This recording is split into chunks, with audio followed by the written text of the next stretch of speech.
Vishnu Padaya Krishna Pristaya Bhutale Srimati Bhakti Vedanta Swaminiti Namine Namaste Saraswati Devi Kauravani Pracharine Nirvisesha Shunyavadi Paschatya Deshatarine Vanchakalpatarubhyascha kripa sindhu bhayevacha patitanam pavanebhyo vaishnavibhyo namo namaha.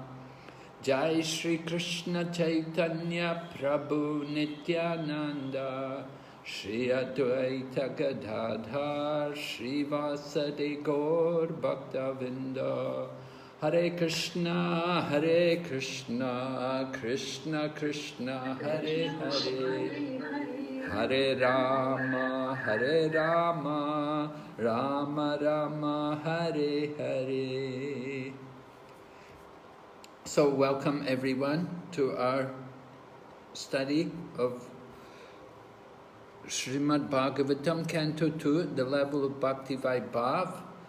And today we're going to go into chapter 5, right?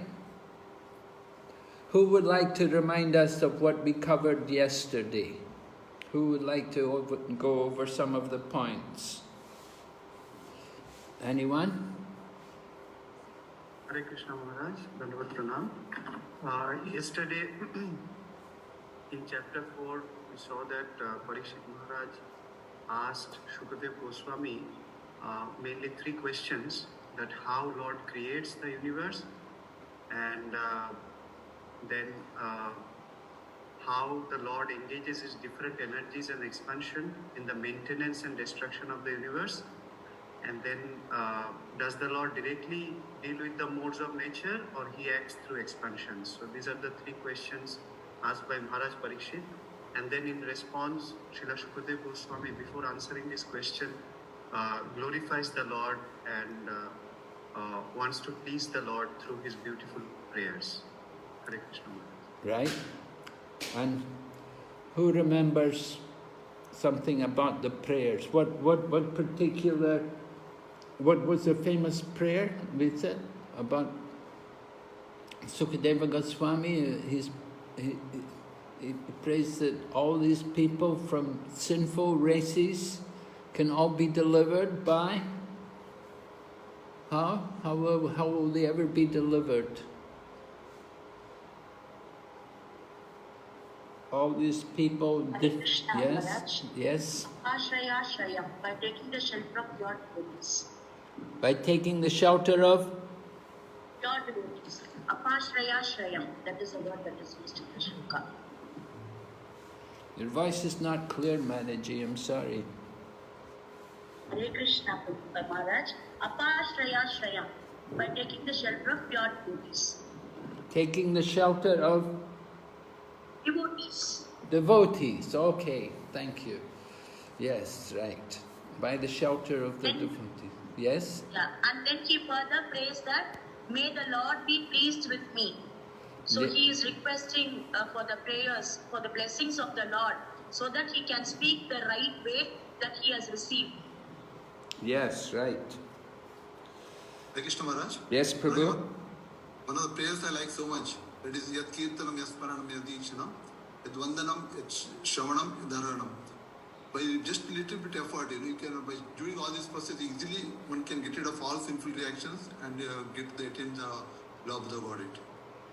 Okay, just by a little effort. What was the main point again? Just by a little effort, one can what? One can cleanse all the sinful effects and attain the love of the body. Give love of Godhead, yes. Just by a little effort, yes. Even once chanting of the holy name, anybody who even one time hears the glories of the Lord, all of their sinful reactions can be removed. And further, we also saw that we should be above pretensions. Devotee should be above pretensions. Yes, They right. should not be muktikami they should not be for sense gratification, and they should not desire liberation. All these things we saw. Yeah, very good. Thank you very much. Very nice. Yes. So you all have good memories. Okay, very good. So we'll go ahead. Let me see here. Chapter 5. The cause of all causes, right? We know the cause of all causes. Sarva karana karanam, right? Lord Brahma's prayer. So we're going to hear. Remember, okay, we'll see. Cause of all causes. So chapter begins. Well, remember at the end of the chapter, at the end of chapter 4, it was described how Sukadeva Goswami was remembering what he had heard from his father Vyasadeva. And his father Vyasadeva, being a disciple of Narada Muni, he had heard how Narada Muni had put similar questions to his father, Brahmaji. So Lord Brahma had replied to Narada Muni, and Sukadeva Goswami is remembering that. So the 5th chapter begins with Narada and his inquiries from Brahma, and then we'll hear how Lord Brahma describes the greatness of the Lord, the Supreme Lord. And then Lord Brahma himself will describe the creation, how creation takes place, and how the Lord enters into each universe, everywhere. So this is the main points in the 5th chapter. So here's the first verse, right? Somebody like to chant for us?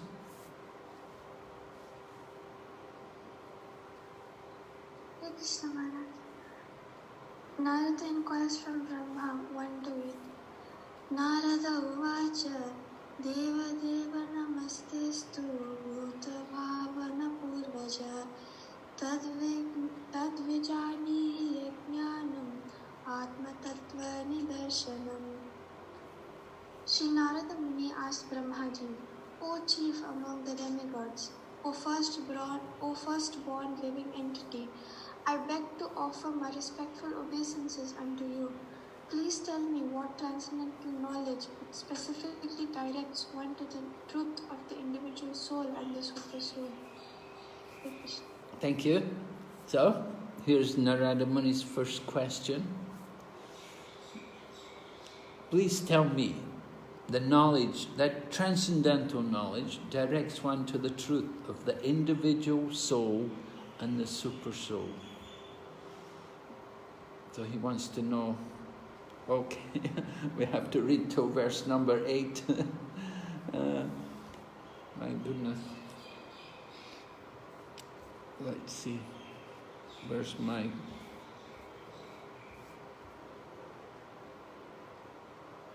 Have I got the text here?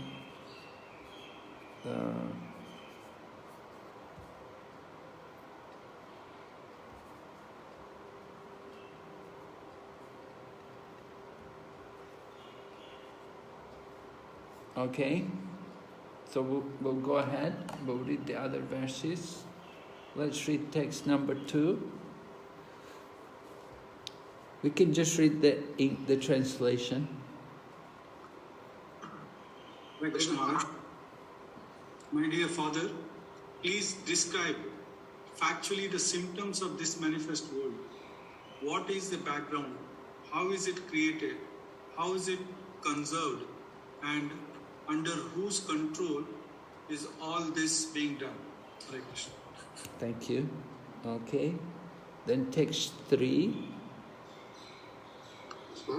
My dear Father, all this is known to you scientifically because whatever was created in the past, whatever will be created in the future, or whatever is being created at present, as well as everything within the universe is within your grip, just like a wallet. Just like a walnut. You have a walnut in our grip. There's nothing, right? So the idea is insignificant. And so everything's going on under Brahma's direction. Yes? Text 4. My dear Father, what is the source of your knowledge? Under whose protection are you standing? And under whom are you working? What is your real position? Do you alone create all entities with material elements by your personal energy? So Narada wants to know, what's your real position? Are you doing it all alone? You create everything? Or under whom are you working? Right? Okay, text number 5. Yes, Mariji, go ahead.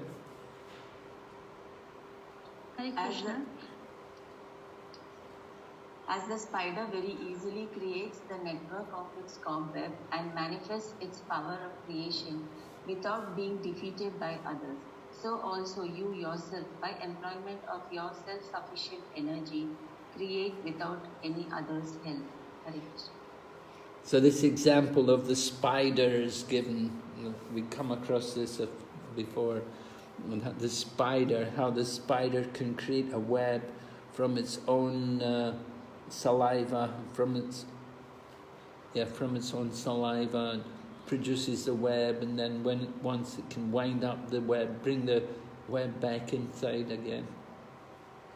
So Narada is saying, are you doing it all like that, just like the spider? Without being defeated by others, you yourself, by employment of your self-sufficient energy, create without any other's help. Of course, Brahma's not exactly doing like that, but Narada's thinking like this. Text number 6.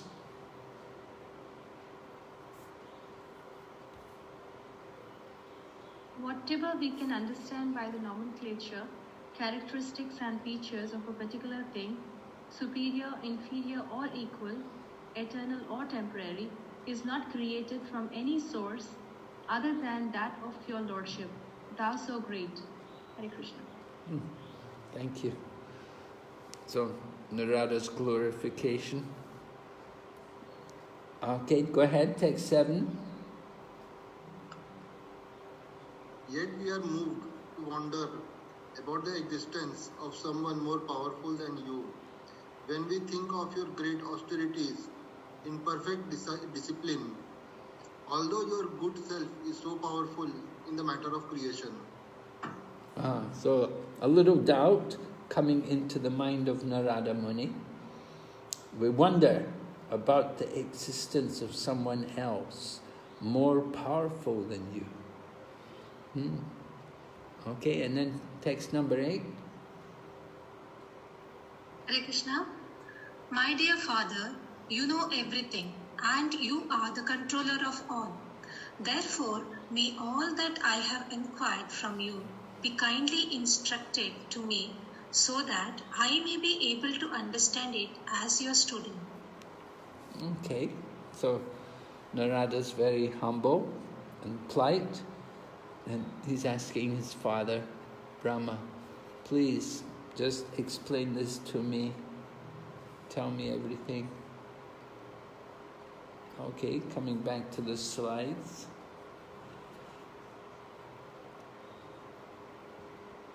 Are you okay? Are you able to see the PowerPoint? Yes, Maharaj. Oh, good. Okay. So here we have Narada inquires from Brahma. First question. Narada's sub-question, we put. Sub-question, right? From text 2. Please describe factually the symptoms of this manifest world. What is its background? How is it created? How is it conserved? And under whose control is all this being done? So we're relating this to a similar question which came up in the 4th chapter.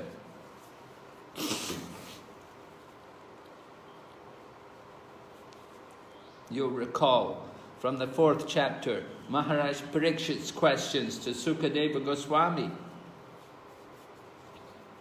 We've quoted here, text number 6. I beg to know from you how the personality of Godhead, by his personal energies, creates these phenomenal universes as they are, which are inconceivable even to the great demigods. So, how is it created? Just like Parikshit's question, very similar. I beg to know how the personality of Godhead creates these universes. So, similar question. So this is comparison. This is why Sukadeva Goswami is saying that previously the same point, same questions had come up. And then again, from text number 4, Narada's question. First of all, my dear Father, what is the source of your knowledge?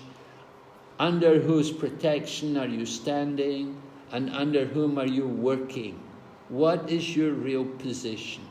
Do you alone create all entities with material elements by your personal energy?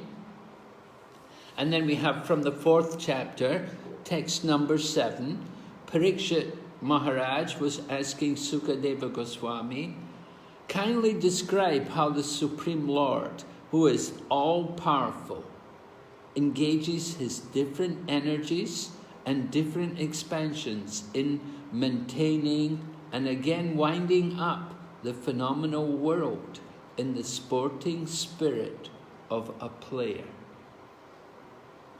So Parikshit Maharaj was asking about the different energies and expansions in manifesting and maintaining and winding up. So maintaining and winding up. So similarly here, Narada's question was like that.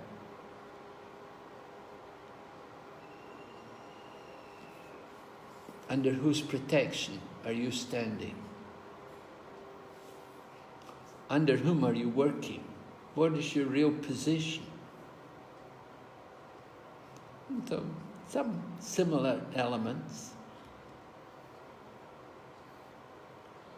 Then, text number 7, Narada's question was, yet we are moved to wonder about the existence of someone more powerful than you. When we think of your great austerities in perfect discipline, although your good self is so powerful in the matter of creation.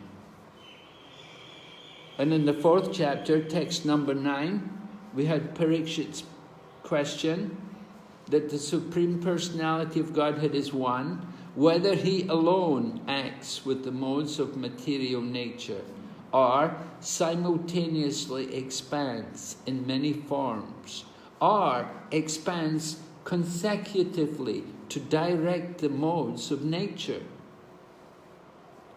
So again, Parikshit also wants to know, do you do it alone?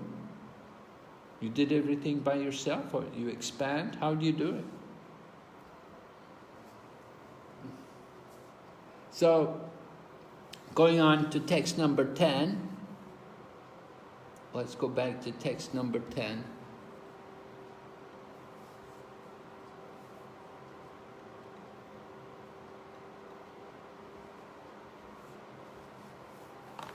Okay, we didn't read 9 yet. Verse number 9. Someone read? Lord Brahma said, my dear boy, okay, Prabhu, you go. Lord Brahma said, my dear boy Narada, being merciful to all, including me, you have asked all these questions because I have been inspired to see into the prowess of the Almighty Personality of God. Yes. Go ahead, text number 10.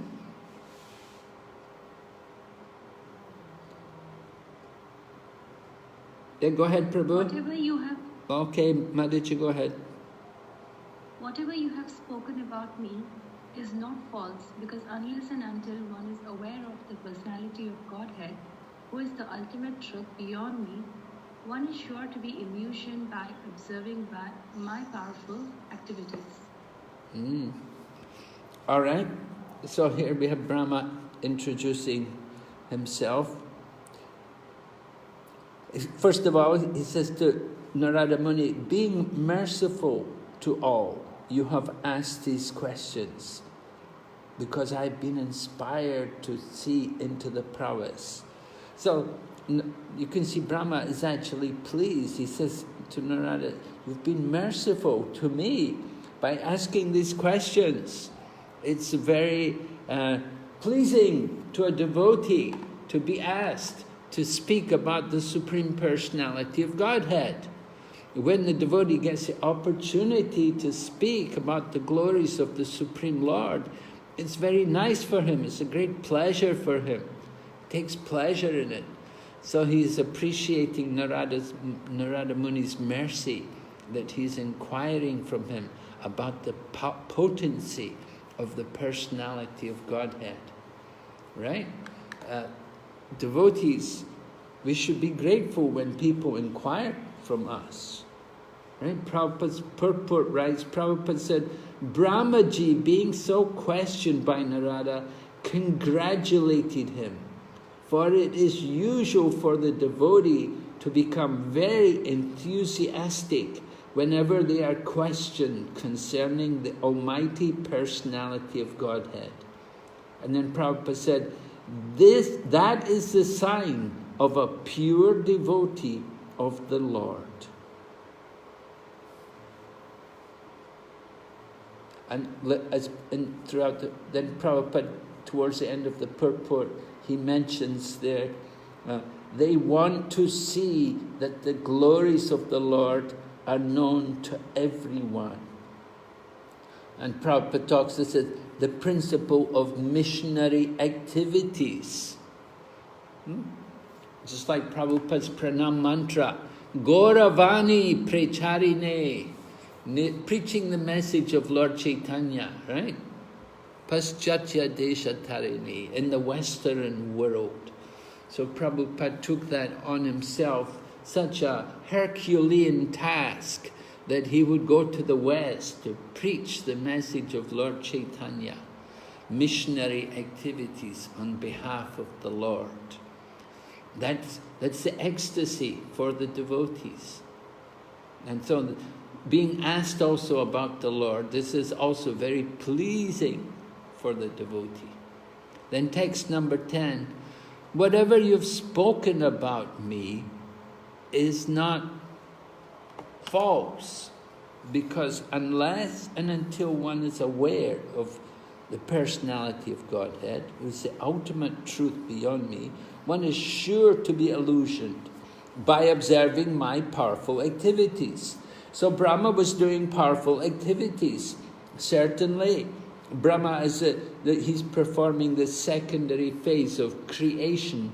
So he was doing some wonderful activities, very powerful activities. So Narada must have been greatly impressed, creating the bodies of the different living entities and situating the planets in their different positions. Very powerful activities Brahma was doing. So certainly it would bewilder the mind of Narada Muni. So Prabhupada in the purport, he brings up this example of the frog in the well, which of course you must have all heard before, the example of the frog in the well.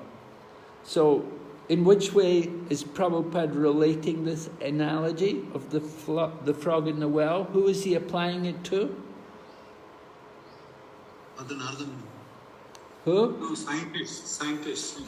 The scientists. Yes, the scientists. Why? Because they are not able to understand the inconceivable potency of the Lord. Because they think, what is this? That's all. They are not able to think beyond. All right. Can you give us some examples of the Lord's inconceivable potencies? What are some of instance, the... Yeah? like for instance, when we say that these universes were created by the Lord, they say they are unable to understand, and they say no, it was created automatically. Like so many things, they feel everything is done, and they cannot understand the supremacy, or there is somebody who is controlling, or who is a creator. They are unable to do that. Yes. But and they're also not able to understand that. Not able. Can you give me some examples of things in the nature which are inconceivable? Right, Mr. Maharaj. The small seed, it contains the whole tree, and the tree can produce so many other seeds, which is inconceivable. Yes, very good. That's a nice example. From a tiny seed, a huge tree can come out. And then that one tree will produce so many other seeds and more trees. Hare Krishna Maharaj. Although each and every planet is floating on the universe, that was one of the inconceivable days of the Lord. What? Each and every planet is floating on the universe. Yeah, each and every planet is floating in space, right? And how are they... And they're moving in very carefully controlled orbits as well. So, Hare Krishna Maharaj. Sorry. Yeah, every planet is, it's like they're in the hands of the Lord, and they're moving in carefully controlled orbits, and at the same time each of these planets have also some significance. They have different effects on people. We see, for example, how the moon affects the mind of people. And some planets are auspicious and some planets are inauspicious. And of course that's the whole science of astrology, how these different planets influence the characteristics of people. So it's inconceivable how everything is arranged, that these huge planets all floating in space, and who's holding them in position? And here we are on the Earth planet, and not only is it floating in space, but it's rotating also. But there's no impression that we're moving. We're not aware that we're actually moving. That the sun, the Earth planet is in space, it's moving, it's orbiting, and it's rotating. We have no impression of it. The design is so perfect. Just like you go in a good car, you go in an expensive car, you don't feel the bumps. And so here we are on the Earth planet, you see, and we don't feel the motions, we don't feel anything. It's so perfectly designed. Yes? Yeah, we can also see the systematic way the day and night happens, the rising and setting of the sun, the seasons, practically each and everything we can relate, that everything is happening on its own according perfectly as if timed. Yes. So there is, which others are not able to conceive of it. Yes, everything is so regular. There's the regulation, the day and night, and the seasons in the year. Every year we have these different seasons. So everything, you can understand there's some orchestration or organization there. And what does that tell us, where there's organization? There is some controller. Yes, there must be some... There is some proprietor. There must be some intelligent people behind the creation. There must be some intelligent being, some intelligence there to arrange everything in that manner. So it just does not make any sense to say that there's no God, there's no controller, it's all by chance. It's just ridiculous. Sometimes we give the example, we talk about a city, you know, there's a big city like, what's a nice city? You know, if we talk about a city like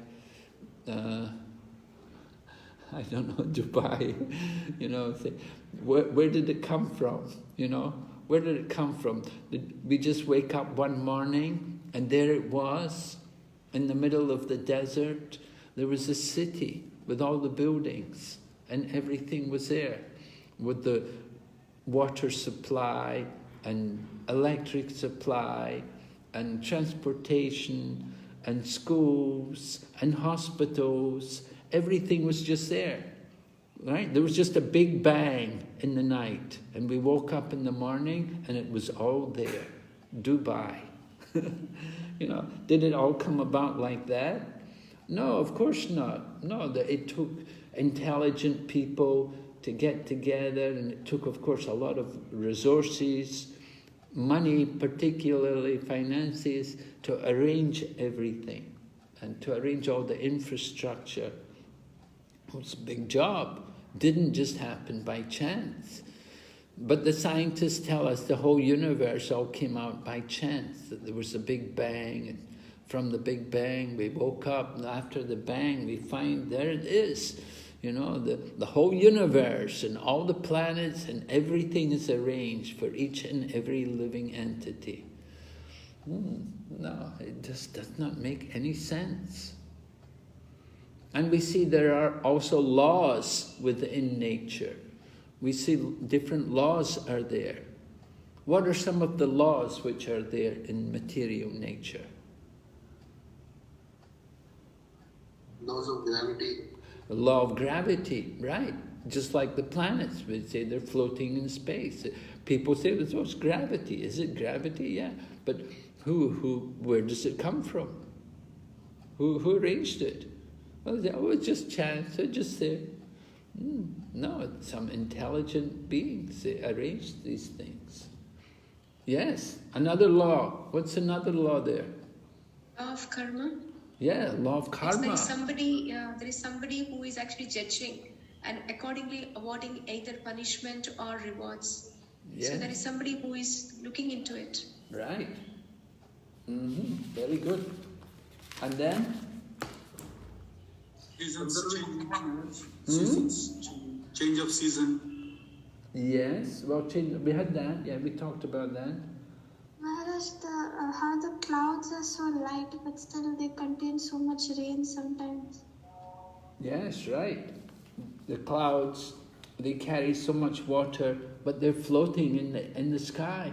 They're able to float in the sky. Such a heavy amount of water, they're carrying so much water within them, but still they're able to float in the sky. It's inconceivable. Krishna Maharaj, even the Janma Mrityu Jarayavati, the cycle we have, that is one of the... Yes, very good, Prabhu. That's right. Everyone who takes birth, we're going to die, right? That's the law of nature. Jata Shihi Dhruvam Mrityu, Krishna says in Bhagavad Gita, you take birth, you die. Everything which takes a birth will die. The trees, the living entity, all different living entities. We take our birth, and the law of nature is that one day we will die. And we see also how the trees grow up. When they grow towards the sun. They grow up. You know, they grow in the direction of the sun. And water, the water is flowing, like here in Mayapur we have the Ganga, the water is flowing towards the sea. It's always flowing towards the sea. It's always flowing down. It flows down the Himalayas towards the sea. So these are different laws of nature. So many... Krishna Maharaj? Yes? The gravitational force that is there on the earth, and due to which the water is there on the surface of the globe, which is rotating at the speed of 1,000 kilometers and revolving at the speed of 67,000 kilometers per hour, but the water is still retained on the surface of the globe, which is a miracle. Oh yes, very good. Yeah, definitely. There are many miracles, right? How though all the rivers flow into the ocean, but still the ocean remains. I mean, it doesn't. I mean, it does not overflow. There is nothing like it comes out. All the rivers flow, but then it maintains its boundary. I mean, it is not that it's spilling over and coming elsewhere. Right. Yes. So we see not only intelligence, we see also a lot of power, great power, inconceivably powerful. So it's very difficult for materialistic scientists to accept that there's actually a God behind this world. One of the big atheists is a person called Stephen Hawkins. He was I don't know if he still is, but he was a professor in Cambridge University or Oxford University. So he's a big atheist, and he wrote a famous book, A Brief Encounter with Time. So recently, one of our devotees, one of the ISKCON devotees, wrote a book which has become very big seller in America, bestseller in America. He calls it Stephen Hawkins on Trial. Stephen Hawkins on Trial. The devotee is, maybe you know the devotee, he's a famous kirtanier, Vyasaki Prabhu. Have you heard of Vyasaki? He's a famous kirtanier. And so he's written this book. He wrote other books. He wrote the book also about Radha Damodar Vilas, which was a book about the Radha Damodar party and about preaching in America in the 1970s. And so he's published this other book, which was taken up by a publisher and promoted and become quite a big seller in USA, where he takes Stephen Hawkins to task, because he's a big atheist and scientists. Scientists are like the Brahmanas in the Kali Yuga. We don't have Brahmanas, but we have scientists. In the past, people would listen to Brahmanas and take advice from the Brahmanas, but in the Kali Yuga, we don't have Brahmanas. Instead, people listen to scientists, and they do whatever the scientists tell them. So the scientists tell them to do things, they do this, do that, and so many things, you do this. They take from the scientists invent these different things, and we tend to just follow what the scientists give us.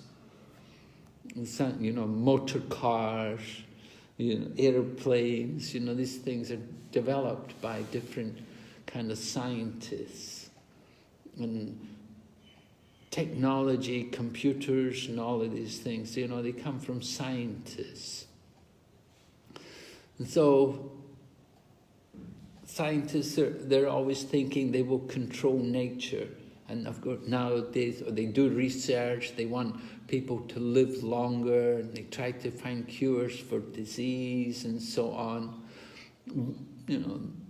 They try to cure one disease, then another disease comes up, even worse. There were some diseases like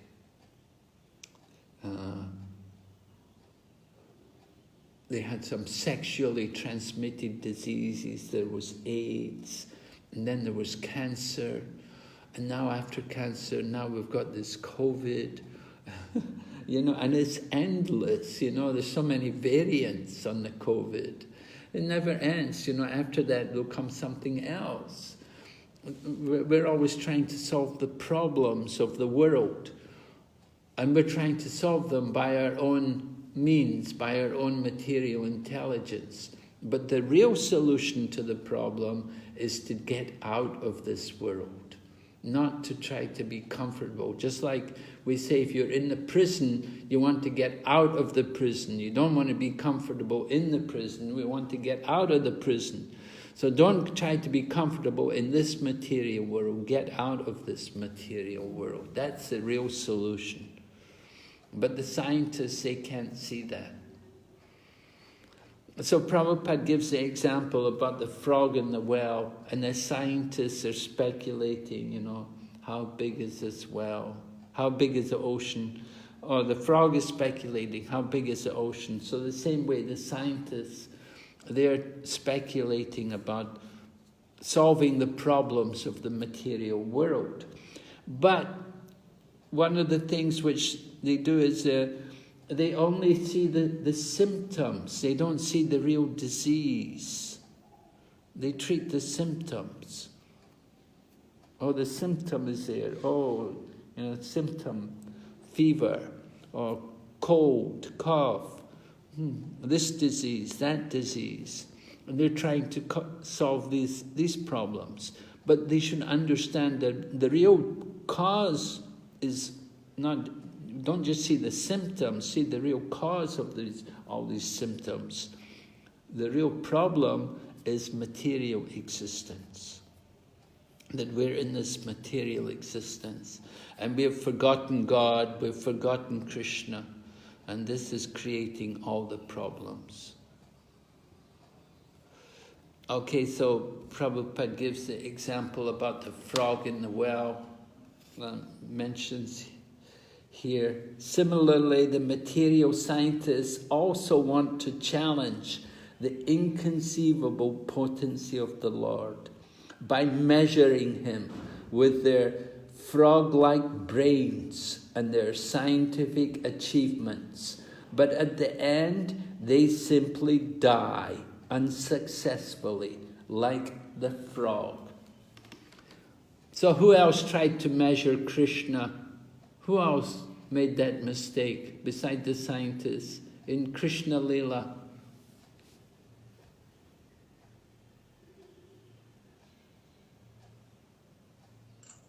Duryodhana wanted to bind Krishna. Okay. When he went as a peace messenger, Duryodhana thought he could do it. Wanted to arrest Krishna. Yeah, he thought he could arrest Krishna and take Krishna as a prisoner. Okay. Hare Krishna Maharaj. Bali Maharaj also allowed 3 measures of man, but he was immeasurable. Your voice is not clear to me, Mataji. I'm sorry, I'm not able to catch it. Sorry, Maharaj, my speaker some problem. Bali Maharaj also thought that 3 feet of land. When he asked, he was a small boy, but he was immeasurable. Okay, Bali Maharaj. Yeah, he made a big man. Hare Krishna Maharaj, Brahmaji. Yes. I thought Brahmaji. I thought that's the best, the real answer to this question. That Brahmaji, he was trying to understand the power of Krishna, and that's why he took away the cowherd boys and cows, and he wanted to see Krishna's power, and he really got a shock, right? His holy even Indra also. He tried to. Indra also. Indra also. Indra, he wanted to shower he wanted to flood the entire city, thinking that because he was not honored, he was thinking Krishna to be an ordinary person, and then he tried to flood the entire place, and after that he got defeated. Yes, of course. Indra's problem was pride. Not that he was trying to, but Brahma, his intention, he just wanted to see the power of Krishna. He wanted to measure the power of Krishna. So I think the example of Brahma is the particularly appropriate one. We want to measure everything. How great is he? So it's certainly in comparison to the example of the frog, I think Brahma is in a similar situation. He's trying to understand Krishna. His Holiness Jayapataka Swami gave a very nice example. He said, just like if you have a light bulb and you put the light bulb into a socket, but the voltage is wrong. Maybe it's a low voltage, and you put this high voltage bulb in there, or you put the low voltage bulb into a high voltage socket. And then the bulb is wrong, and the bulb just got boom, you know, just like Brahma's brain. When Brahma saw Lord Krishna expanded into everything, Brahma was completely, his brain just, wow, it just exploded. He didn't know what to do or what to think. He was so bewildered. He had a breakdown, a mental block, a breakdown, seeing Krishna's full potency expanded everywhere, in everything. So Jayapataka Swami's example was very nice, actually. You put the light bulb in and the bulb just goes boom, you know, just blows. So his mind blew. We cannot understand the limit of Krishna's power. This is the point, that he has these inconceivable powers. So Prabhupada gives this very nice example about the frog in the well. And then also in this purport, text number 10, Prabhupada writes, the question may be asked why Naradaji was not aware of the Supreme Lord and why he misconceived Brahmaji to be the Supreme Lord, although factually he was not. And so we may wonder like that, you know, Narada, he should know all this, he should know it. Why is he asking all this? But we have to understand that he's taking the position like an ordinary person, and he wants us all to be enlightened, to understand the actual position of Brahma. And then Prabhupada gives it. He said, just like Arjuna was bewildered on the battlefield of Kurukshetra, Prabhupada says such bewilderment in Arjuna or in Narada takes place by the will of the Lord, so that others, non-liberated persons, may realize the real truth and knowledge of the Lord. So it was all an arrangement by Lord Krishna. Prabhupada would sometimes give the example about the mother teaches the daughter-in-law by teaching her own daughter. Because the daughter-in-law is new in the home, she doesn't know the ways, and she's shy, and she's away from home, she's sensitive. So the mother doesn't instruct her and say, no, don't do that, it's wrong. The mother instructs her own daughter, and in this way she's able to understand. So the same way Lord Krishna is instructing Brahmaji, and Krishna instructed Arjuna, or Brahma's instructing Narada for our benefit. They're doing all of this for us. Okay?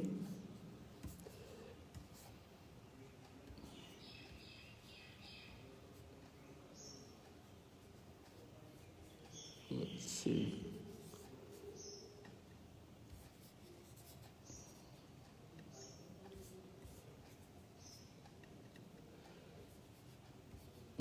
Okay.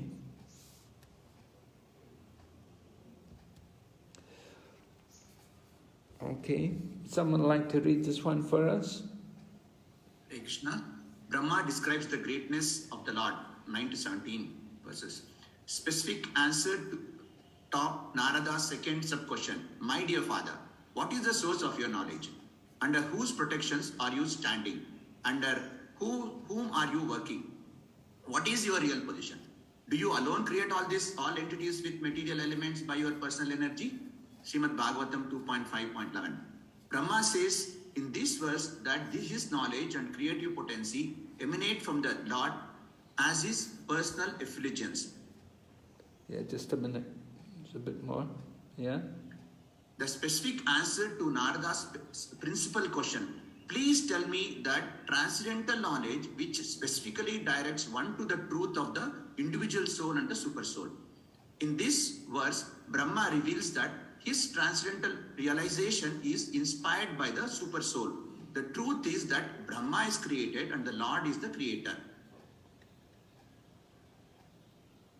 Specific answer to Narada's first sub-question. Please describe factually the symptoms of this manifested world. What is its background? How is it created? How is it conserved? And under whose control is this being all done? Srimad Bhagavatam 2.5.18, Brahma states that the symptoms of the manifest world are three: goodness, passion, and ignorance. Their fundament is that the pure spiritual form of the Lord.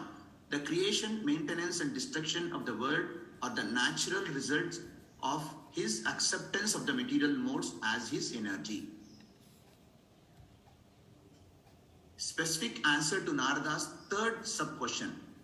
Yet we are moved to wonder about the existence of someone more powerful than you when we think of your great austerities in perfect discipline, although your good self is so powerful in the matter of creation. Srimad Bhagavatam 2.5.20. Brahma says that the modes of nature cover the spiritual perception of the living entities. The transcendental Supreme Lord, who is the real controller of all living entities, including Brahma himself, exists beyond those modes. The Supreme Lord is pure spiritual form, transcendental to all material activities, yet for the sake of the creation of the material world and its maintenance and annihilation, he accepts through his external energy the material modes of nature called goodness, passion, and ignorance. Srimad Bhagavatam 2.5.18. Okay, 2.5.18. Okay, so we're hearing how Brahma answers some of these questions of Narada. Here we can see how the creation is taking place, right? The false ego, the basis of the material creation. From the false ego, first of all, you have the false ego. Actually, the false ego will be influenced by the different modes. So it'll be false ego in goodness, in passion, and in ignorance. And the false ego, at the beginning of the creation, comes along with the living entities and time. And then the living entity in contact with the ignorance, the mode of ignorance, from that false ego in contact with the mode of ignorance will produce matter in the form of the 5 Mahabhutis, the great elements, earth, water, fire, air, ether. So this is Dravya Shakti. This is the power of the material elements. And then these 5 elements, they each have their different characteristics. The creation, we have to understand, the creation of the material world comes about from subtle to gross.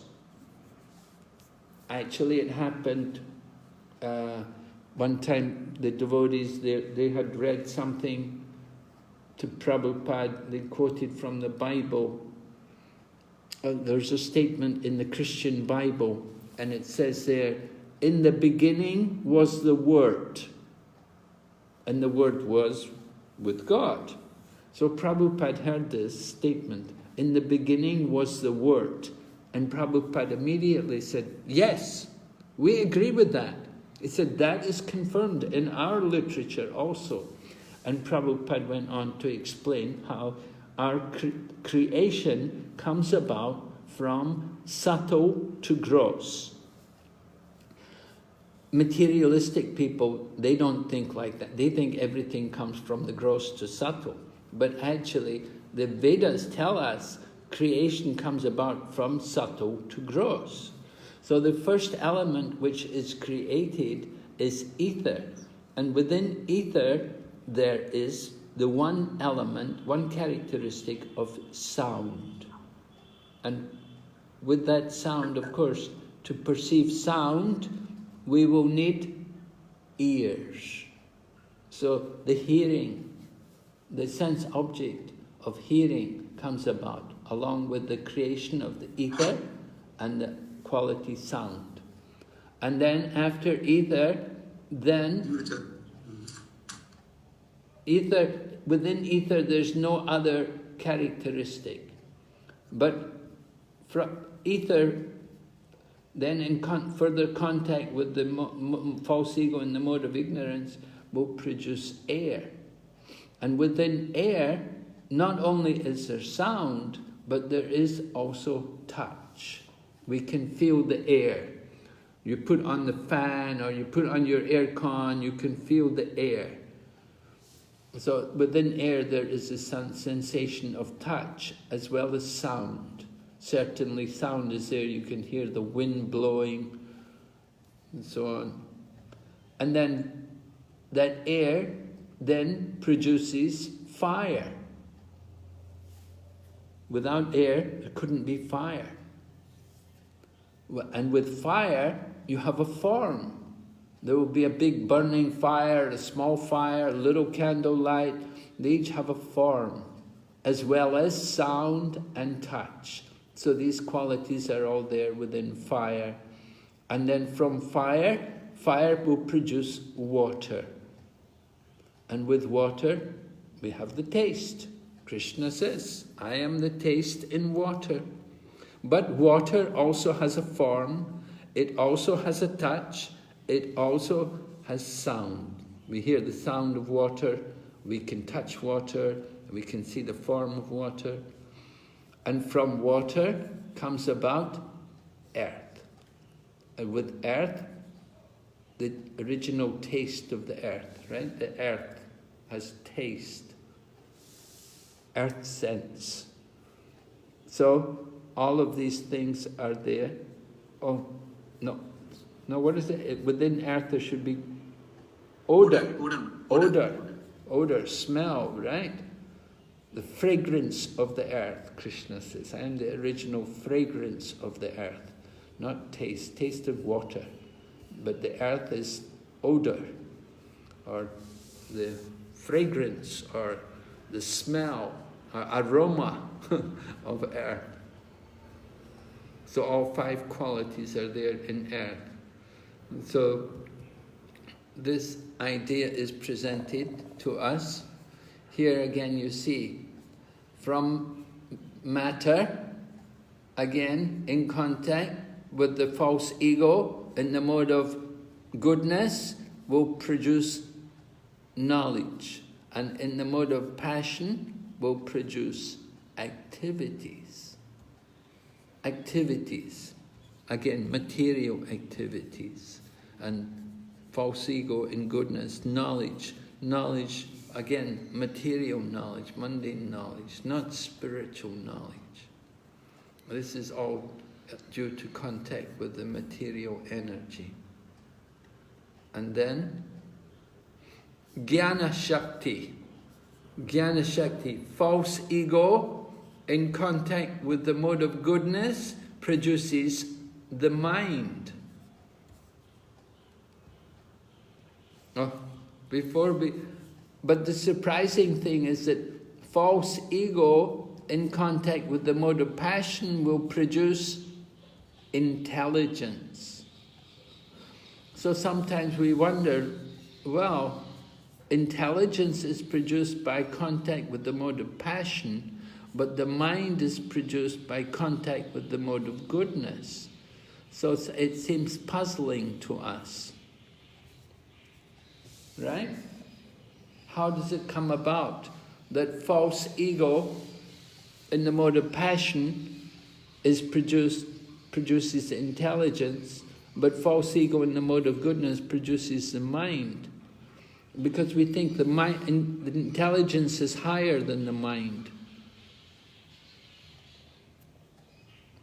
So there's one explanation which we sometimes give, which presented is from Ayurvedic Shastra, and it describes that false ego in the mode of passion produces the intelligence, because with intelligence we see that people often in contact with the mode of passion, we will do things like accumulate money and save money, and plan different things. Creation also happens because of passion, Your Maharaj. Hmm? Anything to create requires passion. So that is intelligence. Right.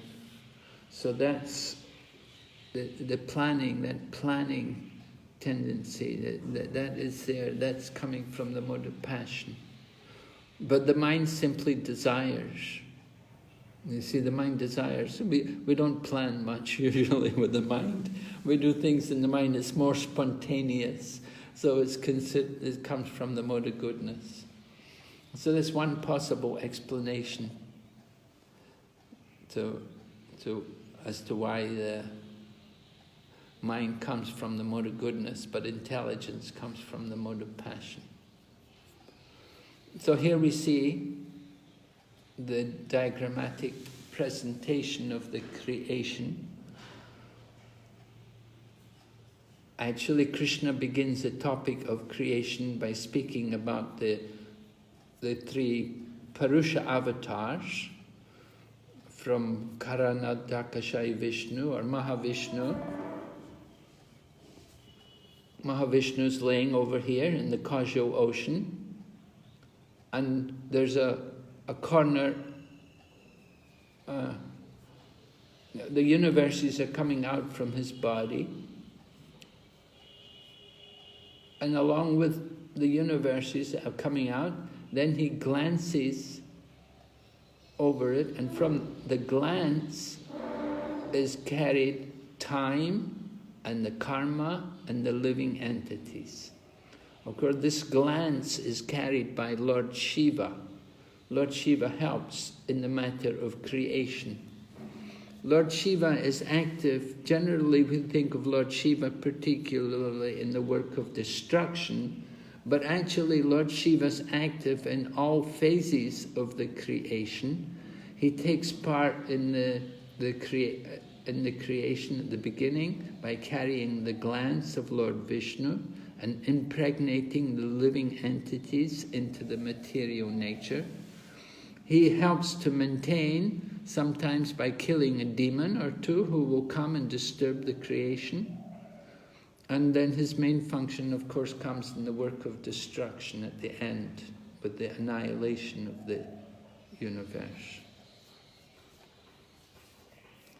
So the three Purusha avatars, we have Mahavishnu laying in the causal ocean, the universe is coming out and then expanding himself as Garbhodakashayi Vishnu into each universe, and then from Garbhodakashayi Vishnu he produces the Garbhodak ocean in the bottom of the universe, and he lays down, and then the lotus flower comes out from his navel, and then Lord Brahma's born on top of that lotus flower. And Lord Brahma, he takes up the work of the secondary creation. But this is, here we see, this is the initial phase of creation, the creation of the different elements. And we see what's happening, that in the beginning, there's first of all Pradhan. Pradhan is the unmanifested stage of the material creation. But from the Pradhan comes about the Mahatattva. And the Mahatattva is all of these different elements all mixed together. The Mahatattva is something like the khichdi. You know khichdi, you all know khichdi, right? When you mix your rice and dal and vegetables and everything, it's all mixed together. And so the Mahatattva is like the khichdi, or maybe you could say the halava. Sounds a bit better. Halava. The Mahatattva, anyway, from the Pradhan, the unmanifested phase, comes the manifested stage, the Mahatattva. And then from out of the Mahatattva, the false, in contact with the false ego in the different modes, we get all of these different things, right? Here it shows false ego in contact with the mode of ignorance, you get these different elements. And over here, we have false ego in the mode of goodness, producing the mind, as well as the demigods, the universal demigods, and the directional movement also. And false ego in the mode of passion, is producing the karmendriyas and the gyan-indriyas, the 5 working senses and the 5 knowledge-acquiring senses, coming from the mode of passion. So this is a diagrammatic presentation of the creation as it's described here in this chapter, described by Lord Brahma.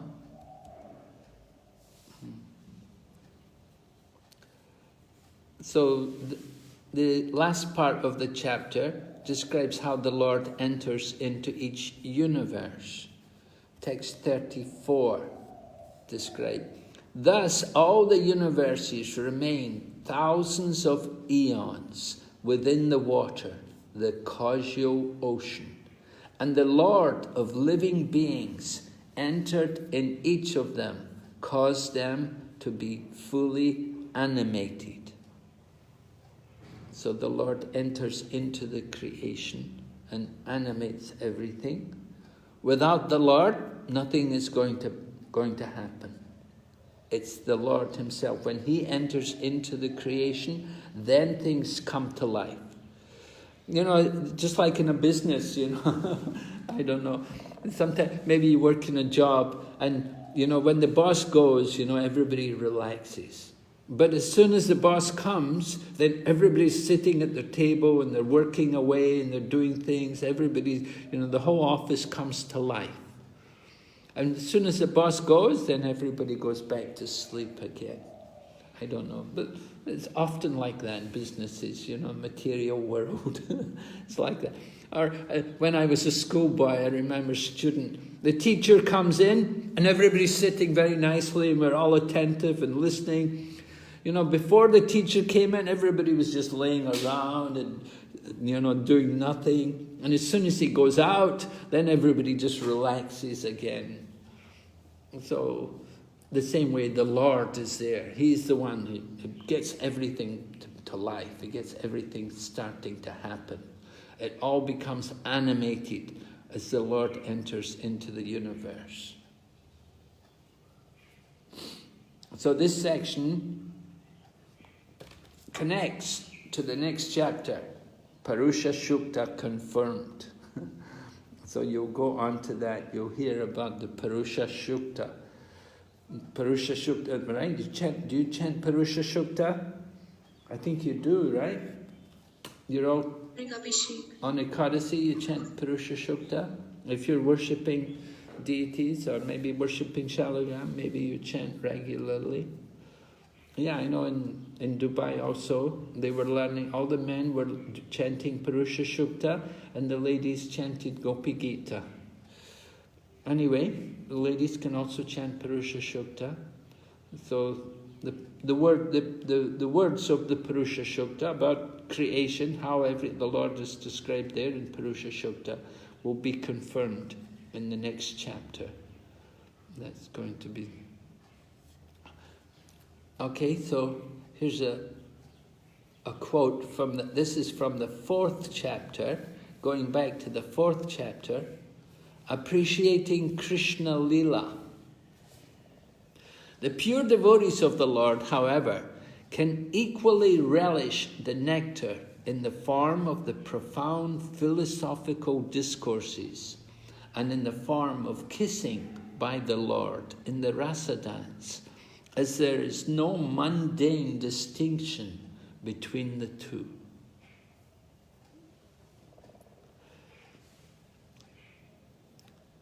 Yes, no mundane distinction between... We have our material conditioning. We consider, what is material, what is sense gratification, and so on. But for the Lord, there's no distinction between the two. Philosophical discourses and his romancing with the gopis. So this is to help us appreciate more this topic of Srishti Tattva. We may be thinking, I want to hear Krishna pastimes, I want to hear Krishna Lila. Some devotees, they only read the 10th canto, they only read the Krishna book. They never like to read the early cantos of the Srimad Bhagavatam. They don't like to read the basic philosophy. They just want to hear Krishna Leela and hear Krishna's pastimes, which is unfortunate for them. Because we really do need to hear about how the Lord actually creates this world, and it will purify us and allow us to have greater appreciation for Krishna's pastimes. Okay, so we've been discussing these chapters from chapter 3 up to chapter 5. How did they flow? Would somebody like to, would you like to tell us, maybe, how you saw these chapters connect to each other?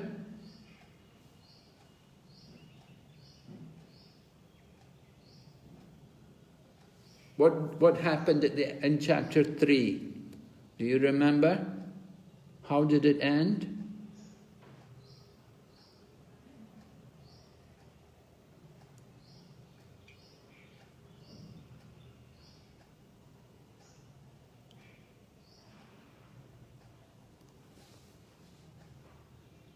Hare Krishna Maharaj.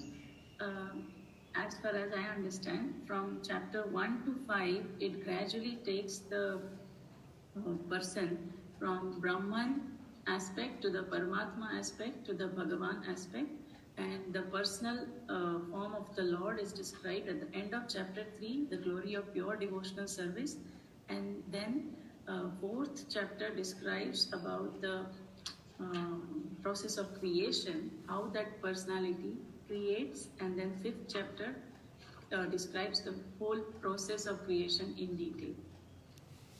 Yes. Yes, pretty much right. We heard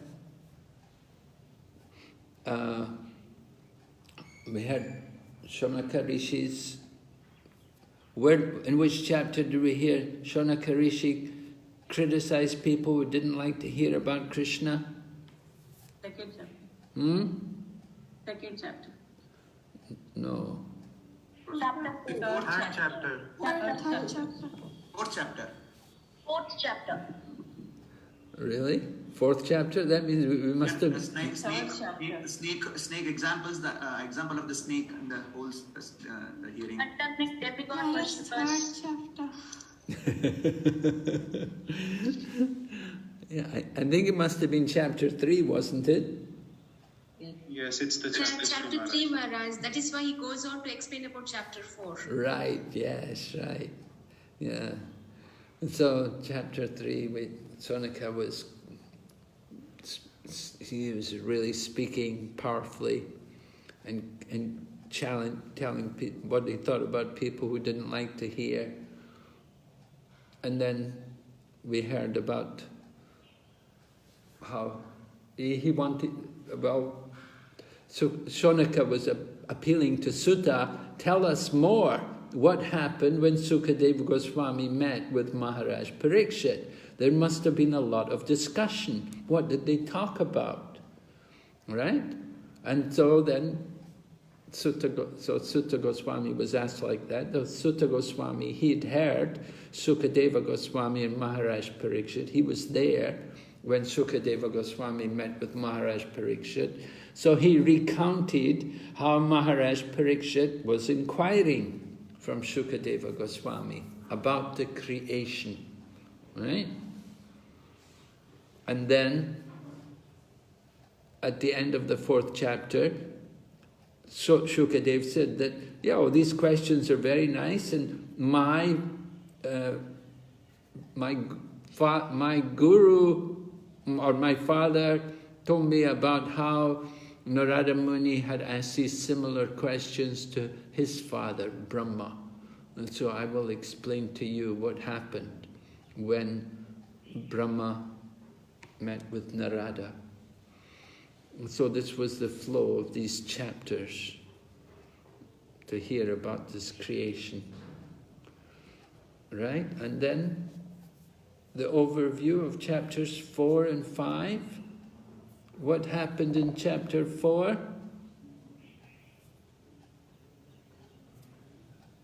So, the response. Yeah, carry on. Go ahead. Sorry. So, in response to the questions raised by Parikshit Maharaj, Shukadeva Goswami, first and foremost thing, he starts glorifying the Lord. So, and the entire chapter of 4 is actually the glorifications before he actually starts to speak about the process of creation. Yes. Wonderful prayers. Right. Sukadeva Goswami's prayers, right? You were chanting them so well yesterday. Oh, very nicely. You chant very well, you ladies. I think you must do a lot of chanting. Anyway, it was very nice to hear you all chant Sukadeva Goswami's prayers yesterday, and we heard. And why was Sukadeva Goswami offering these prayers? Krishna Maharaj, that time Parikshit Maharaj asked the questions actually. Before answering question, he gives the prayers. So here, for one of the questions, how does the Lord create, maintain and destroy the universe? How does he enact primary and secondary creations? And Lord activities are wonderful and inconceivable. He asked questions. How does he expand himself? These are the questions he asked. Before starting answering questions, he started prayers to glorify the Supreme Lord. Yeah, why? So that the Lord can be pleased upon him. Yeah, he wants the Lord to empower him to speak, right? He needs the blessings of the Lord. Before we do it, just like before we eat, we also offer prayers to the Lord. Before we do anything, every day, of course, we should try to pray to the Lord, bless me. Please empower me to do some nice service today. We must always remember the Lord. You know, there's that pastime which took place in Jagannath Puri. The king of Puri was supposed to marry the daughter of one king in South India. But it turned out that this king in South India, he was actually not a devotee of Lord Jagannath. And he heard about the king of Puri, how the king of Puri sweeps. He sweeps for Lord Jagannath. He becomes a sweeper. So when he heard this, he said, I don't want my daughter marrying someone who's a sweeper. So when the king of Puri heard like this, it was an insult. So they declared war on each other. So the king of Puri went there and he fought the war against this king in South India, but he wasn't able to defeat him. He returned home. He wasn't able to defeat that king. So he wondered what happened, why he couldn't defeat him. And then he remembered he had not gone to see Lord Jagannath and take blessings from him. So we were actually just discussing this morning. I was giving a class earlier this morning. I give usually every Saturday morning to devotees in Russia. And so we were discussing about, is it proper to pray to the Lord to help you to do something? Or should we just depend on the Lord to do it? And the example came up actually in relation to Uttara. The Uttara was carrying her child in the womb when Ashwatthama threw the Brahmastra weapon. And she prayed to the Lord, Pahi Pahi Mahayogin Deva Deva Jagatpate, please protect my child in the womb. So was this proper? Should she have prayed or should we just leave it to the Lord to protect us? Or is it proper to pray for protection? What do you think? And so similarly, we're going to speak, Sukadeva Goswami is going to speak about creation. Is it proper to pray for blessings to empower me? Is this the right mode? What do you say?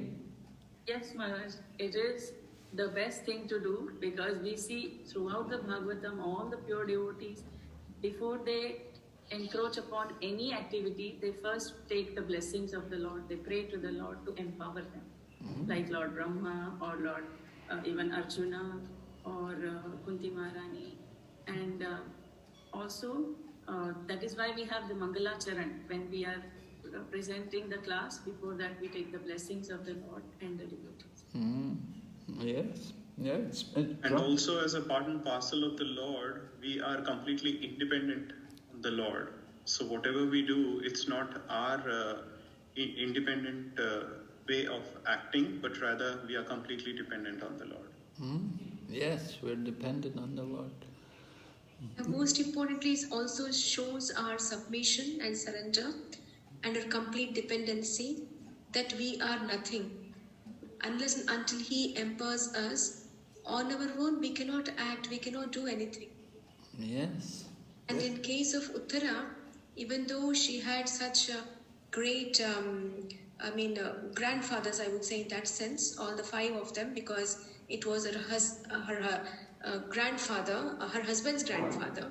So in that sense, even though there were so many big Maharathis, she did not go to them, but she knew, because she says, Nanyam tvad abhyam pashe. I know nobody can help me except you, who can give me that shelter. So that was her complete dependency on the Lord. Wonderful.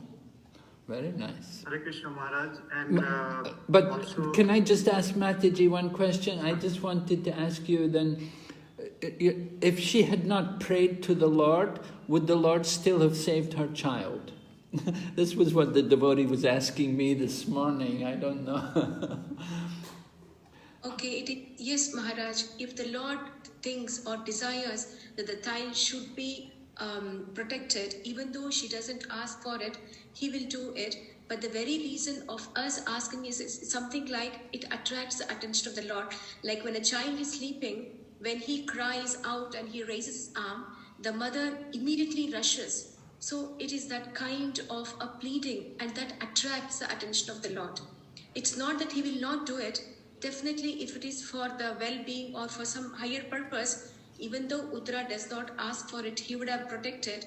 But then this automatic inclination or the flow of love, immediately it rushes to that direction. So that's why it attracts the attention of the Lord. So because it is said, sorry Maharaj, one more explanation also found, like people who say that I'm chanting, but they say I'm chanting in my mind. No, that is there. But then when you open up and chant loudly, that's the way to attract the Lord. So you cannot say that I'm chanting in my mind, the Lord knows, He sits in my heart.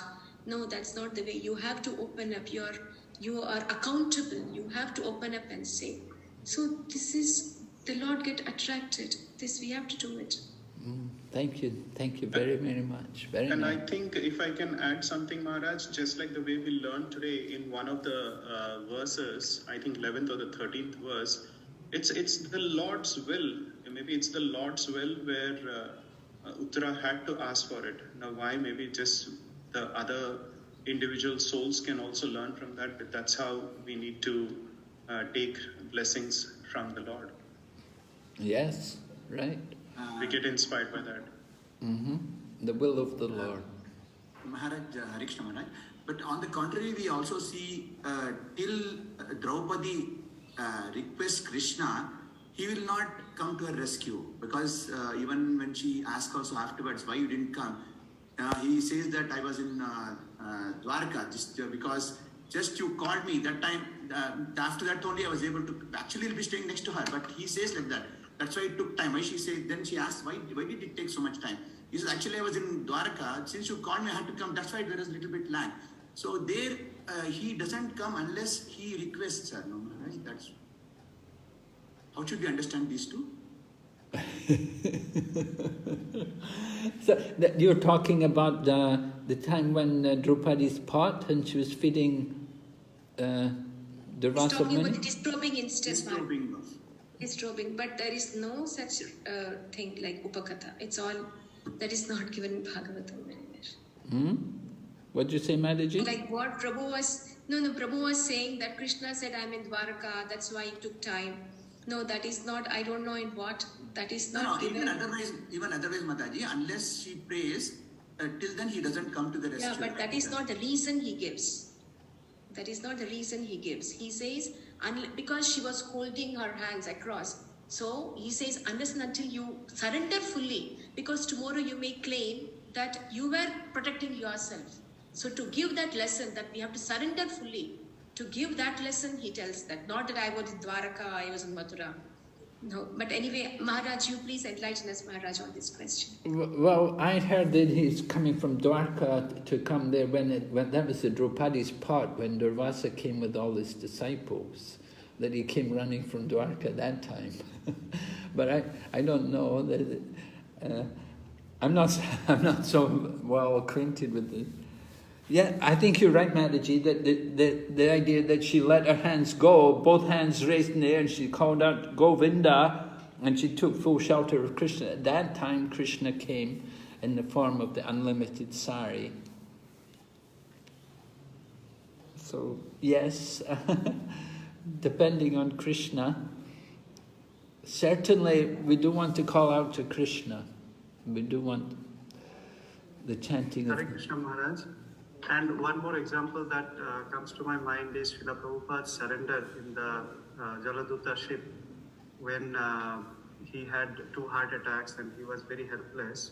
At that point in time, he also prayed and he wrote that prayer that I am like your doll and please make me dance like how you want. Yes. Nachao, nachao, Prabhu, nachao, kasthero puttalika jatmatu. Okay, very nice, yes, nice example. Prabhupada prayed to Krishna like that, make me dance, make me dance, make me dance. Yeah, very good. What was the conclusion, Maharaj, in the morning in your question, in your session? Well, how we should understand, Maharaj, the question you had raised in the morning? In your class, in the morning Bhagavatam class? Yes. If you could enlighten us, how we should understand? How we should understand what about which particular? No, the question, the discussion. What is it proper to pray to the Lord to do something? Oh, definitely, it's proper to pray to the Lord. Yes, But I was telling the devotees, I said, well, when Srila Prabhupada was ill, we asked Prabhupada how we should pray to Krishna, and Prabhupada gave us that prayer. Dear Lord Krishna, if you so desire, please save Srila Prabhupada.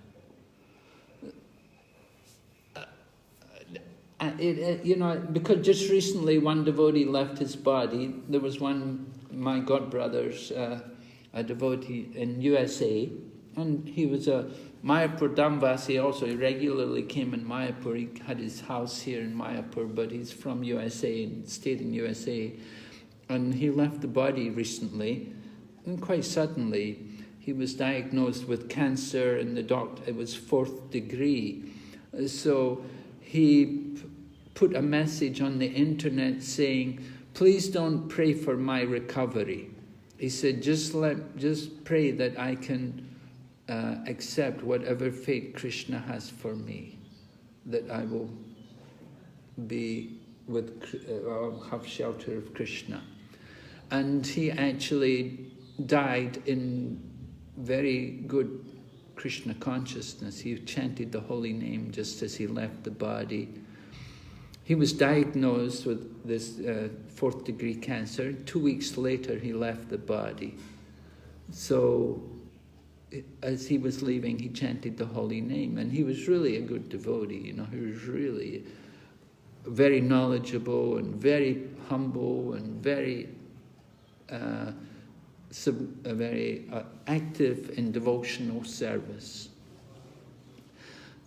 So I thought it was interesting how he asked, that he said, don't pray for me to recover. Just let me pray that I will have the shelter of Krishna in whatever situation Krishna has for me.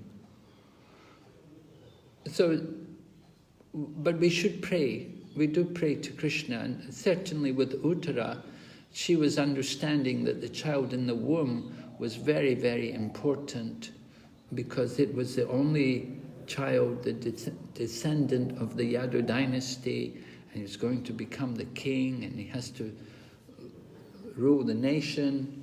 And so, very, very important child. So, and because it was also a sudden thing, that suddenly she sees the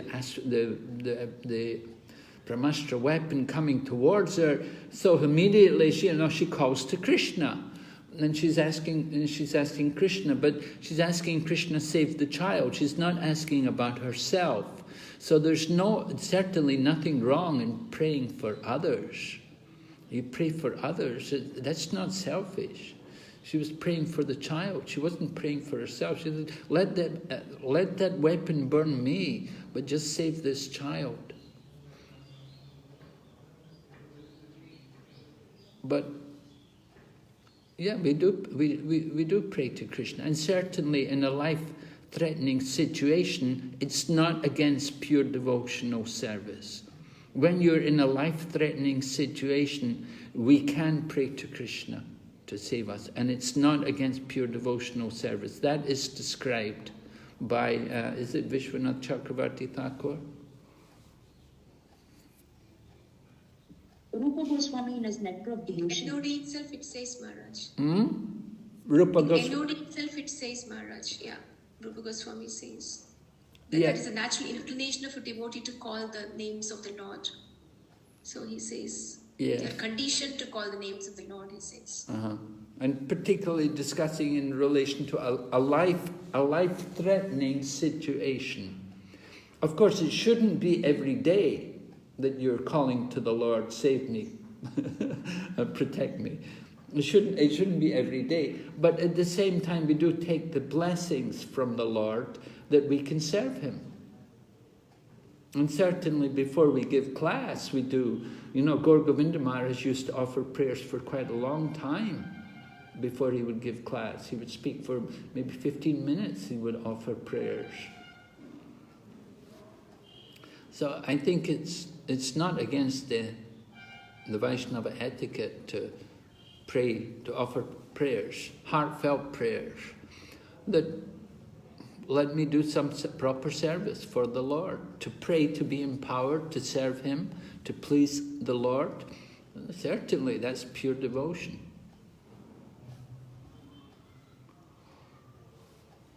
Okay. Hare Krishna Maharaj, regarding the prayers, also we learn the previous chapters, Srimad Bhagavatam, Canto 1, chapter 7. Chapter 7 from Arjuna, when he saw the Brahmastra coming from Aswathama, so he prayed to Lord, though in such conditions, very critical conditions. First he prayed 4 prayers before putting the problems in front of the Lord, and get the solution how to counteract from these problems. Also, he put Arjuna also shown us the path. One must pray to the Lord before asking or before putting something in front of the Lord. Okay. Okay, thank you for that. Okay, we'll just go ahead. Let's see what happened then. Summarize the description of creation. Summarize the description of creation. Yeah, we looked at it briefly. You'll be doing creation in the 3rd canto. It comes up particularly in Kapila Shiksha, chapter 26. And it comes up earlier also in the 3rd canto. And so you'll see different descriptions. And it's not always the same. There's some differences here and there, but still, it's creation.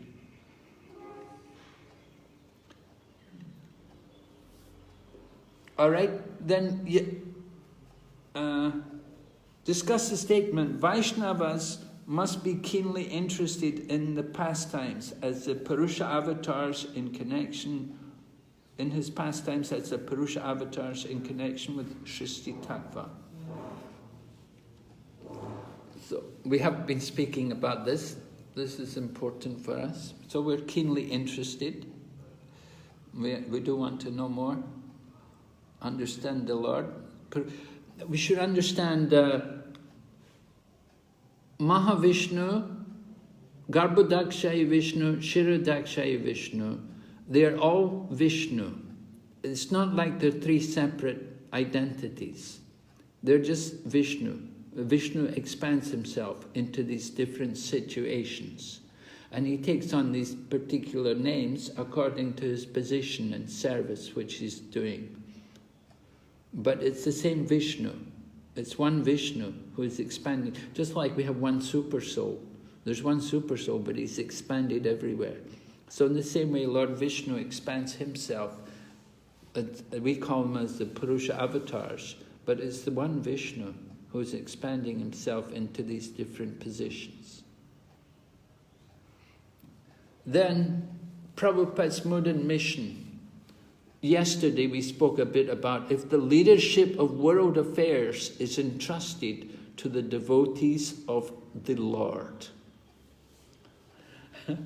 Well, I said yesterday, well, you know, it's a bit difficult for us to do the leadership, but here Prabhupada does speak about giving, actually entrusting the leadership to the devotees. So we make these politicians devotees. That's the point, that we want to preach to the politicians and make them into devotees and get these people who are really into politics and world affairs and who have that nature, get them to be good devotees. And we had the example, we saw with Tulsi Gabbard Maharaji, that she's preaching and she's a devotee, and at the same time she's in politics. We're trying also to influence the other leaders of the world to take a serious interest in Krishna consciousness. And I told you about Prabhupada. He went to Mauritius. The Prime Minister of Mauritius was very respectful to him, and he bowed, offered full obeisances to Prabhupada, and Prabhupada told him he wanted Mauritius to become the first Krishna-conscious country in the world. So we hope in the future that we will see some devotees who will also be leaders in world affairs. A Vaishnava, therefore, can accept a bona fide disciple from any part of the world without any consideration of caste and creed. On what basis can we do this? How do we support this? A Vaishnava can be made a disciple from any part of the world. You know, there are some people, you know, that, oh, I'm not going to initiate anybody who, you know, if you're an African or you're a white body, I don't want you, I won't take you as a disciple. I only take Indian people as a disciple. And we see even some Vaishnava temples, they only let you on the altar to worship the deity if you're born in an Indian body. You have to be born in a Hindu body, take birth in a Hindu family before you can get to worship the deity. That's not really according to the philosophy, is it? Yes, Maharaj. What does the philosophy say? Hare Krishna Maharaj, that one of the prayers in Sukadeva Goswami, the 18th prayer, where he mentions different part of the world, and Kulinda and Andhra and all these things. In that he prayer says, whichever sinful creed, whichever sinful background we are, but still by taking shelter of the Lord, that one can become pure devotees of the Lord. Yes, okay. Hare Krishna Maharaj. Yes. Even Chaitanya Mahaprabhu was instructed, Yare deke tare kaha Krishna upadesha. So it is our responsibility to spread Krishna consciousness as a Vaishnava to all whom we come across. This is one of Chaitanya Mahaprabhu's order. Okay, but can you accept them as disciples? That's the duty of an Uttama Bhakta, Maharaj. Uttama Bhakta can accept them as disciples. What does it mean to be Uttama Bhakta? One who realizes Lord Krishna to be everything. One who practices and preaches both.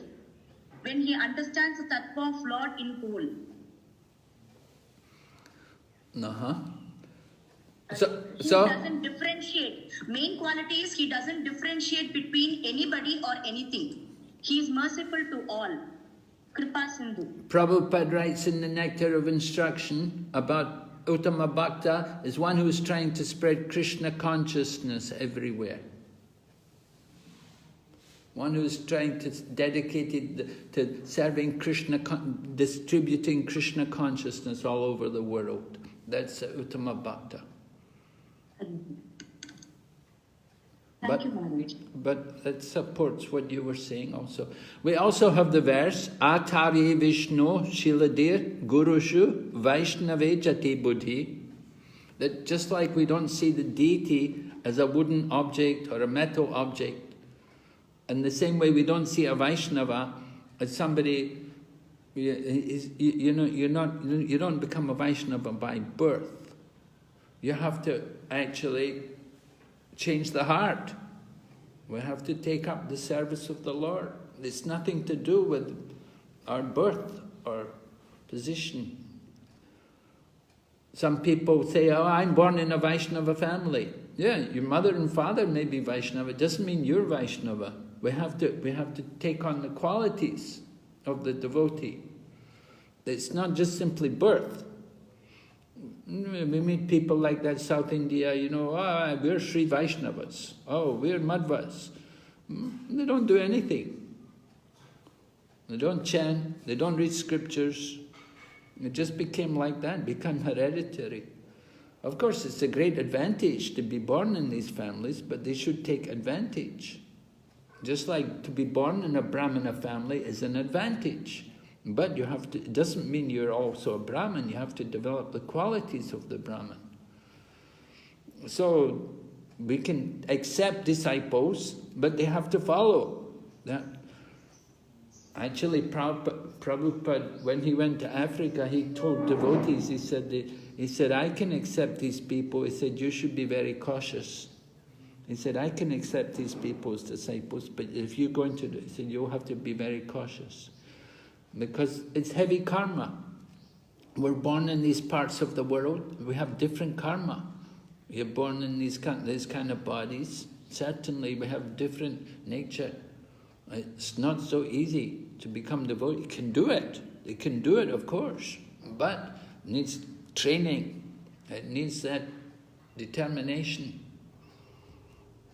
Okay? And then we talked about Lord Jesus and Muhammad, two powerful devotees of the Lord, have done tremendous service on behalf of the Lord.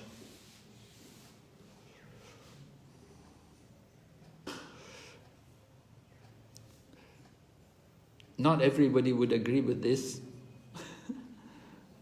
but certainly they did convince, they do have a lot of followers, and they help to increase something of the God consciousness. The challenges are there, of course, that the Christian people, sometimes they're not so open, they don't accept other paths. They say, there's a statement in the Bible, Jesus said, I am the way, the truth, and the light. No man cometh unto the Lord except by me. So they say, you see, Jesus is the only way. So they say like that. They say Jesus is the only way. So they don't accept other people. They're not inclusive. They're very exclusive. And sometimes we get this problem also with the followers of Islam. But certainly the Lord Jesus and Prophet Muhammad, that they did a lot for their community, for the country they were living in. But Jesus tried, and look what they did to him. They crucified him. And so it's certainly a tremendous service. And then we spoke about the frog in the well analogy.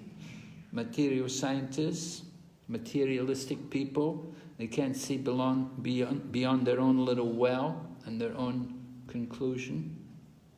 Oh, wait. I think there's another. Okay, yeah, so that's it. So, are there any questions? Hare Krishna Maharaj. Yes. It's one section we had with you, and it's we made the complex topic into very simple topic.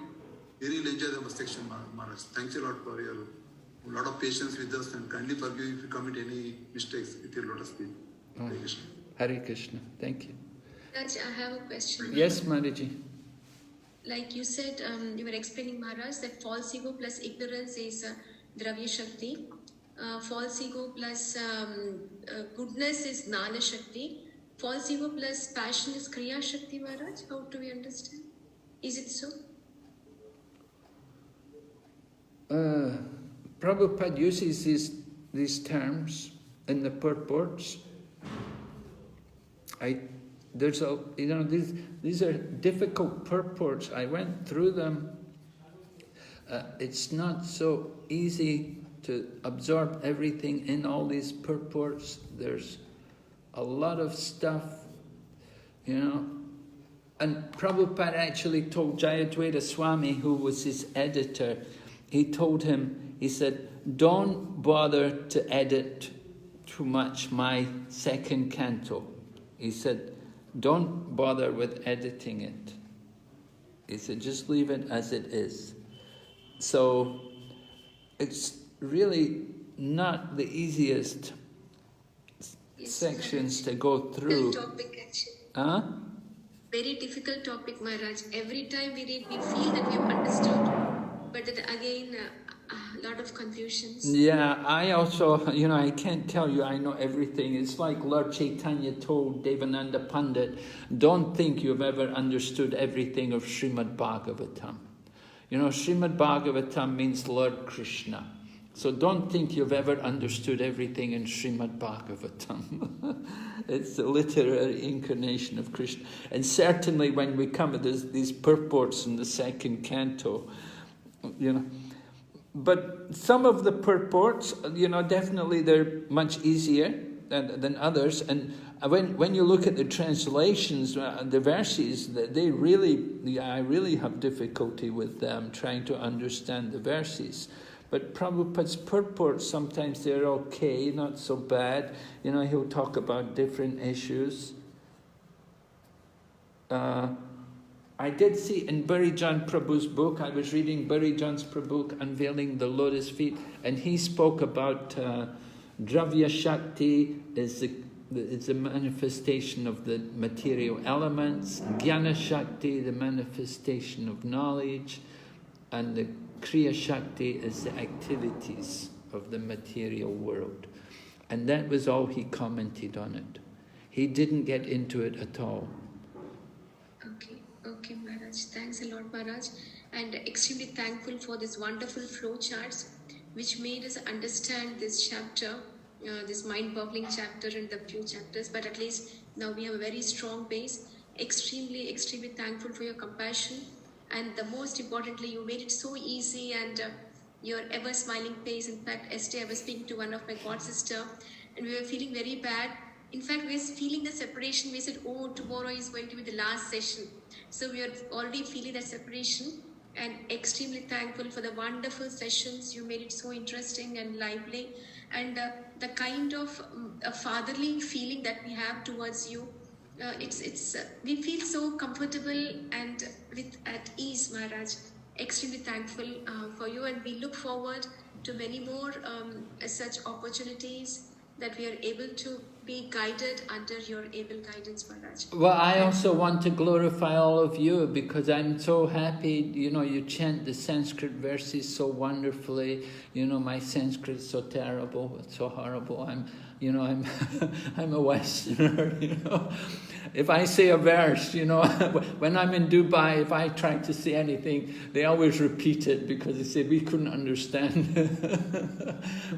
My Sanskrit is so bad, so I'm so happy to hear your Sanskrit. It's so nice, it's so real. And your interest and your participation in the discussions is also very first class. I'm very, very satisfied. I really enjoyed teaching this class more than I've ever enjoyed a class. I thought this class is really nice. You're really really with it. You're very eager to participate in everything. And I thank you very much for giving me the opportunity to go over these topics with you. So I wish you all the best in your studies of Bhakti Vaibhava, and maybe Krishna willing, maybe I will be teaching another bit later on. So thank you all very much. Hare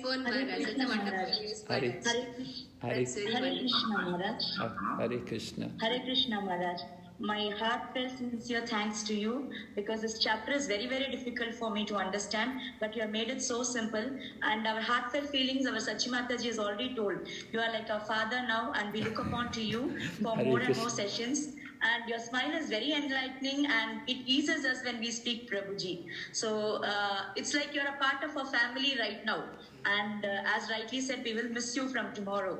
So please bless us and give your darshan whenever possible for us. Please remember all of us in your prayers.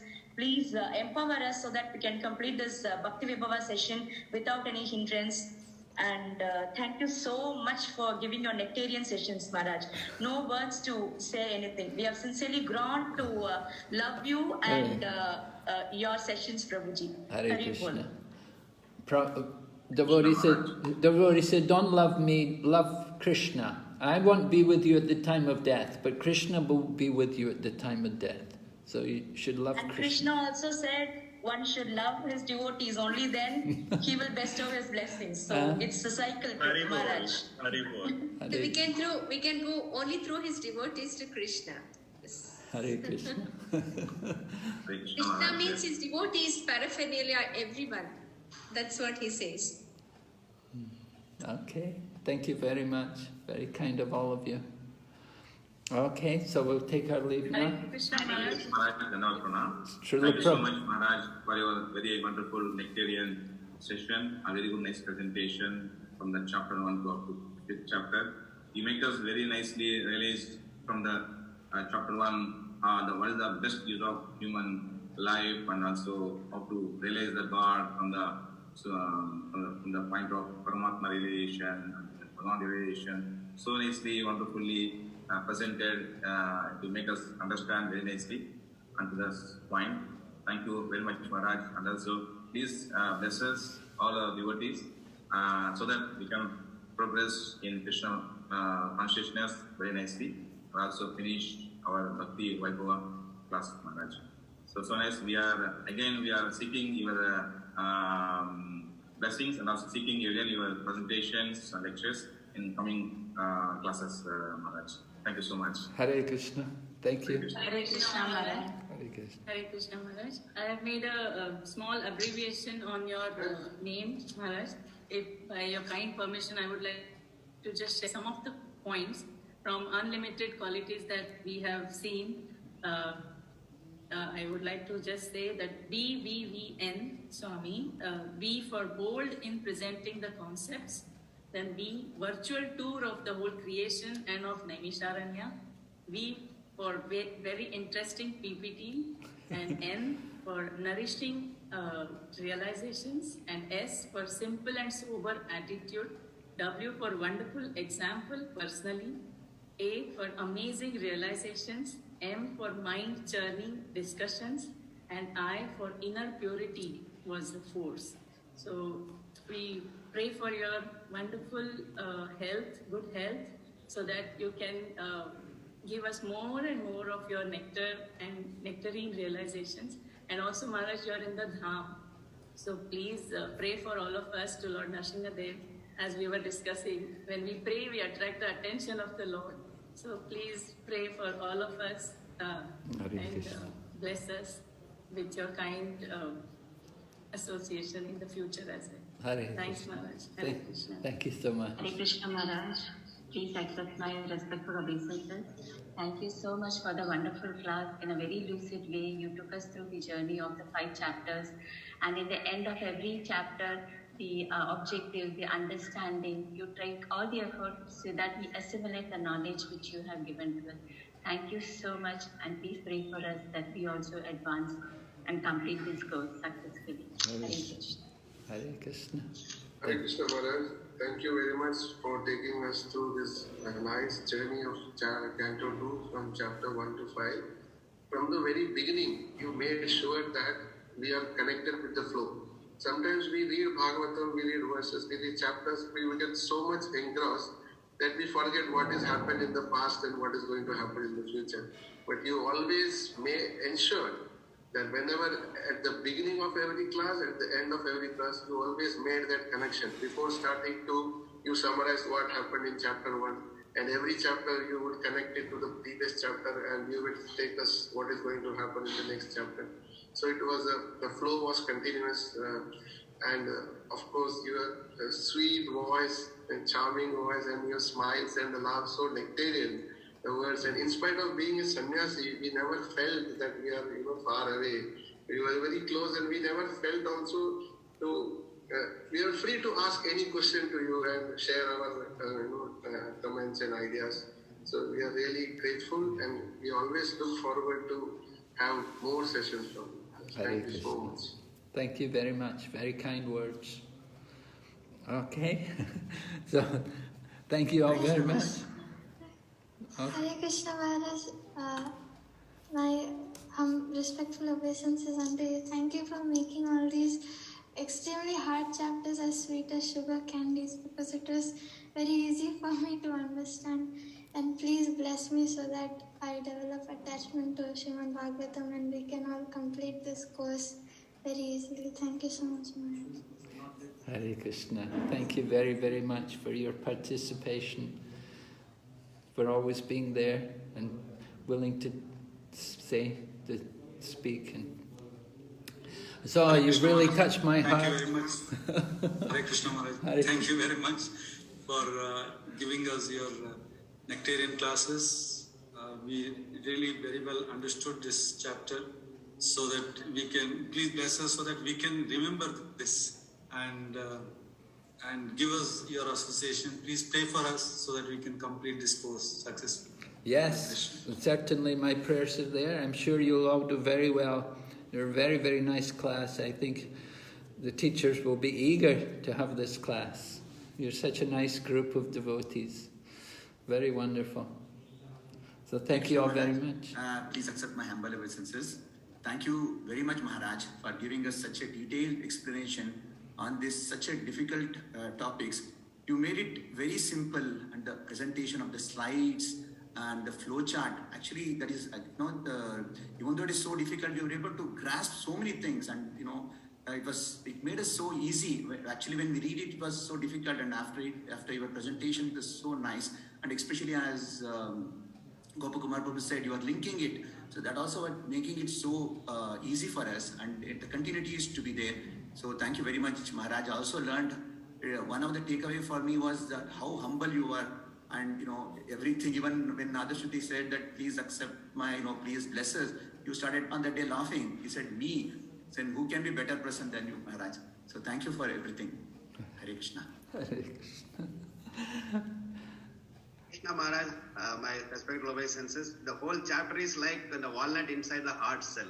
But you are very carefully and softly broken the cell, and you have presented that nectarian walnut. Thank you so much, Maharaj. Thank you so much. Hare Krishna. Hare Krishna. Very nice example. The walnut. Hare Krishna Maharaj, thank you for accepting us as your students, Maharaj. And when I think of this session, I just can recollect Bhagavatam very vividly narrated, Maharaj. Thank you, Maharaj. Hare Krishna. Hare Krishna. Thank you. Very kind. Very kind of you. Hare Krishna Maharaj, Dandavat Pranam. When we see you and have your association, we feel the compassion of Srila Prabhupada, a glimpse of Srila Prabhupada's compassion we always can feel through you. And the tolerance that you have shown for all of us, and maybe many times we have not appropriately spoken many things, but always there is a smile, so we can understand how Srila Prabhupada used to be through your sessions, Maharaj. Hare Krishna, Dandavat Pranam. Hare Krishna, Prabhu. Thank you. Hare Krishna Maharaj. Yes, Ananya, please go ahead. Hare Krishna Maharaj, please accept my humble, respectful obeisances. Thank you so much for your wonderful nectarian session. I feel very blessed that I get the opportunity to sit in your class, and please bless us with your association in future also. Thank you so much. Thank you, Maraji. Hare Krishna. Hare Krishna, Dandavats Maharaj, kindly accept my humble obeisances. It's been really your causeless mercy. At the very first request, you said, yes, Prabhu, I would like to do this session.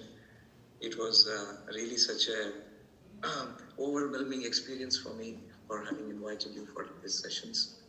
I'm extremely thankful to you. And as all the students have expressed their love and affection, you will always remain our most affectionate teacher. As personally, I have also learned from you, not only in our Bhakti Vaibhava sessions, also in the Bhakti Vedanta sessions that you are teaching us. I'm extremely thankful to you, and I always see you as a master of compassion and truly representing the spirit of Srila Prabhupada in terms of imparting the knowledge.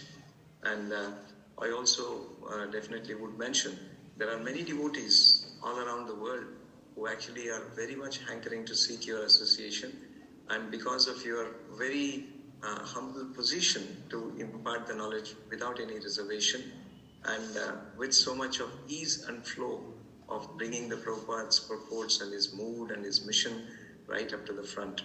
So we are extremely thankful as this second, third generation to receive the nectar directly from you, which is all coming out from Srila Prabhupada's heart. Thank you so much, Maharaj, for giving your valuable association, guidance and association. We request you to kindly pray for all of us and the success for this entire group's understanding Srimad Bhagavatam properly. Thank you so much.